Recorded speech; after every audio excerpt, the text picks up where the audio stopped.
இது ரொம்ப முக்கியமான வீடியோ, எல்லாருமே தெரிஞ்சுக்கணும்னு நினைக்கிற ஒரு வீடியோ. ஓகேங்களா? இப்போ மாவட்ட மற்றும் கீழமை நீதிமன்ற தேர்வு நடந்து முடிஞ்சது பார்த்தீங்களா?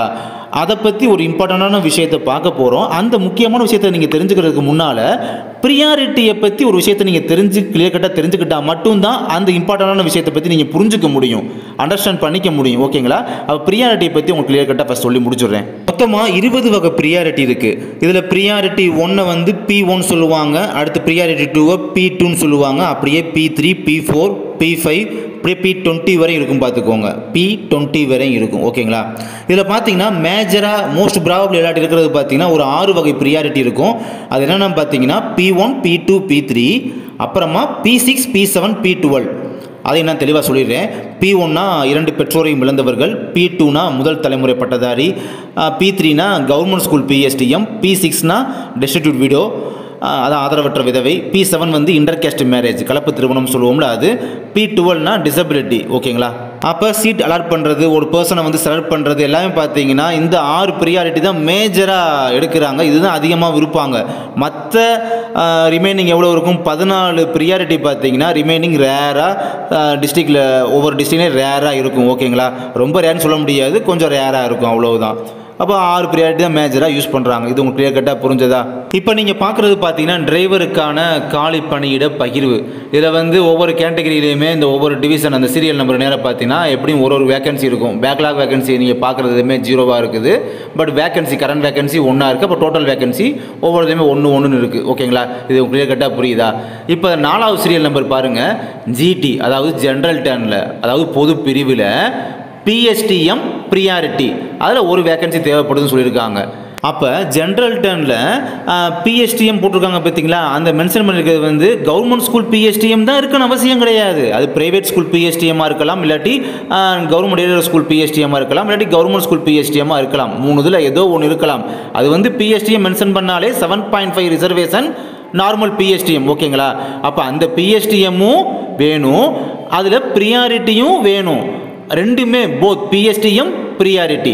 இப்போ ஃபார் எக்ஸாம்பிள் ப்ரியாரிட்டியில் கவர்மெண்ட் ஸ்கூல் PSTM ஒருத்தர் இருக்குன்னா அவர் நார்மல் PSTMக்குமே கன்சிடர் பண்ணுவாங்க. ஓகேங்களா?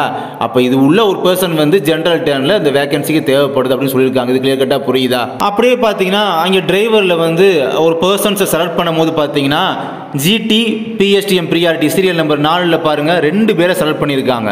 அப்போ அந்த இடத்துல பார்த்தீங்கன்னா வேகன்சி அப்படின்றது இன்க்ரீஸ் ஆகிருக்கு. எப்படி? அதே ஜென்ரல் டர்னில் அதே PSTM வித் ப்ரியாரிட்டி உள்ள பர்சன் ஒரு நபருக்கு பதிலாக 2 நபர்கள் தேவைப்பட்டிருக்கிறார்கள். அப்போ 2 நபர்கள் எடுத்திருக்காங்க. அதை எப்படி மென்ஷன் பண்ணியிருக்காங்க? ப்ரியாரிட்டி 1 ஒரு பர்சன், ப்ரியாரிட்டி 2 2வது பர்சனாக எடுத்திருக்காங்க. ஓகேவா? இப்போ இதை நல்லா கவனிச்சுக்கோங்க. இந்த 4வது சீரியல் நம்பருக்கு இந்த ஜென்ரல் டர்னில் உங்களுக்கு ப்ரியாரிட்டி எடுக்கும் போது பார்த்தீங்கன்னா மொத்தம் 20 ப்ரியாரிட்டியில் பார்த்தீங்கன்னா ஃபஸ்ட்டு ப்ரியாரிட்டி என்ன, முதல் ப்ரியாரிட்டி யாராவது அப்ளை பண்ணியிருக்காங்களா, என்ன மார்க் எடுத்திருக்காங்க பார்ப்பாங்க. அப்படி இல்லைனா அதுக்கடுத்து ப்ரியாரிட்டி போவாங்க, 2வது ப்ரியாரிட்டி. அதில் யார் அப்ளையே பண்ணவே இல்லை அப்படின்னா அடுத்து 3வது ப்ரியாரிட்டி போவாங்க. இப்படி ஆர்டர் வைஸ் போவாங்க, சுழற்சி முறை அடிப்படையில் போவாங்க. ஓகேங்களா?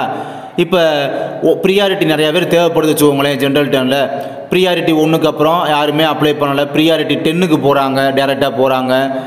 அப்படியே கிட்டத்தட்ட ப்ரியாரிட்டி 20 வரை முடிஞ்சு வச்சுக்கோங்களேன். திரும்ப நம்பர் 1 ப்ரியாரிட்டி அப்படின்னு வருவாங்க. இதுதான் சுழற்சி முறை, ரொட்டேஷன் பேசிஸ் சொல்லுவாங்க. இப்படி ரொட்டேஷன் பேசிஸில் தான் ப்ரியாரிட்டி உள்ள பர்சன் வந்து செலக்ட் பண்ணுவாங்க. அதையுமே கிளியர் கட்டாக புரிஞ்சுக்கோங்க. இப்போ இந்த டிஸ்ட்ரிக்டில் பார்த்தீங்கன்னா GT ஃபஸ்ட்டு ப்ரியாரிட்டி 1ல் போவாங்க. ஏன்னா அதான் நம்பர் 1 சீரியல் நம்பர் 1 ப்ரியாரிட்டி 1 அப்போ இருந்திருக்காங்க, ஒரு பர்சன் இருந்திருக்காரு. அவர் தான் அந்த டிஸ்ட்ரிக்டில் வந்து 34 மார்க் பாருங்கள் இவ்வளோ தான் எடுத்திருக்காரு. அந்த மார்க் ப்ரியாரிட்டி 1 முதல்ல என்னது? 2 பெற்றோர்களையும் இழந்தவர்கள். அப்படி உள்ள பர்சன் பார்த்தீங்கன்னா மார்க் வந்து 34 எடுத்திருக்காரு, அவரை செலக்ட் பண்ணியிருக்காங்க. இதே இது மற்ற ப்ரியாரிட்டி உள்ள பர்சன் இருக்கலாம், டிசபிலிட்டியோ இன்டர்கேஸ்ட் மேரேஜோ விடோவோ இருக்கலாம். அவங்க எடுக்க மாட்டாங்க. ஏன்னா ஃபஸ்ட் எடுத்தோன்னே P1க்கு தான் போகணும். அப்போ 2 பெற்றோரையும் இழந்த நபர்கள், அந்த நபர் பார்த்தீங்கன்னா அந்த டிஸ்ட்ரிக்டில் வந்து இப்படி கம்மியான மார்க் எடுத்தாலுமே உள்ளே அவரால் போக முடியுது. ஓகேங்களா? ஏன்னா ரொம்ப ரேராக இருப்பாங்களே P1 2 பெற்றோரையும் இழந்து அவங்க அப்ளை பண்ணியிருக்கவங்க, இதை விட மார்க் கம்மியாக எடுத்திருக்கலாம். அதனால் 34 தான் ஃபஸ்ட்டு மார்க்காக இருந்திருக்கு. அதனால தான் இவங்க P1 செலக்ட் பண்ணியிருக்காங்க. ஏன் இவ்வளோ மார்க் கம்மியாக எடுத்து உங்களை செலக்ட் பண்ணியிருக்காங்க அப்படின்ற கேள்வி உங்ககிட்ட வருது. அதனால் இந்த பதிலை நான் சொல்கிறேன். அடுத்து பார்த்தீங்கன்னா P2 யாராவது அப்ளை பண்ணியிருக்காங்க பார்க்கும்போது அதான் ப்ரியாரிட்டி 2. அது என்னது? முதல் தலைமுறை பட்டதாரி. அந்த டிஸ்ட்ரிக்டில் வந்து பார்த்தீங்கன்னா இப்போ எல்லாத்தையும் மேஜராக முதல் தலைமுறை பட்டதாரி வந்து மோஸ்ட் ப்ராபபிளி இருக்குது இல்லையா? ஸோ அது பார்த்தீங்கன்னா பாருங்கள், அது மட்டும் மார்க் வந்து 57 மதிப்பெண் வந்திருக்கா. அதனால தான் இவருக்கு மட்டும் இவ்வளோ மதிப்பெண். ஏன்னா அவங்க டிஃப்ரென்ஸ் தெரியுது, டிஃப்ரென்ஸ் கேட்குறீங்க. இப்போ 34க்கும் 57க்கும் இவ்வளோ டிஃப்ரென்ஸ் இருக்கே, எப்படி மார்க் கம்மியாக P1 எடுத்தாங்க அப்படிலாம் கேட்குறீங்க. அதனால தெளிவுபட சொல்கிறேன். P2 அப்படின்றது முதல் தலைமுறை பட்டதாரி அப்படி அப்ளை பண்ண பர்சன்ஸ் வந்து நிறையாவே இருக்காங்க. அதாவது P1ஓட கம்பேர் பண்ணும்போது P2 வந்து அதிக பேர் இருக்காங்க பார்த்தீங்களா. அப்படி இருக்கும் போது அதில் மார்க் அப்படி எடுத்தவங்க பார்த்தீங்கன்னா நிறையா பேர் இருப்பாங்க. அதில் ஹை மார்க் பார்த்தீங்கன்னா ஃபஸ்ட்டு மார்க்காக 57 மதிப்பெண் அப்படி எடுத்தவரை வந்து செலக்ட் பண்ணியிருக்காங்க. இப்போ பார்த்தீங்கன்னா இவ்வளோ லோ கட் ஆஃப் எடுத்தாலுமே எப்படி ஜாபுக்குள்ளெல்லாம் போகிறாங்க சிலர்லாம் அப்படின்றதுக்கு ஒரு கிளாரிஃபிகேஷன் உங்களுக்கு கிடச்சிருக்கும் நம்புகிறேன். நன்றி.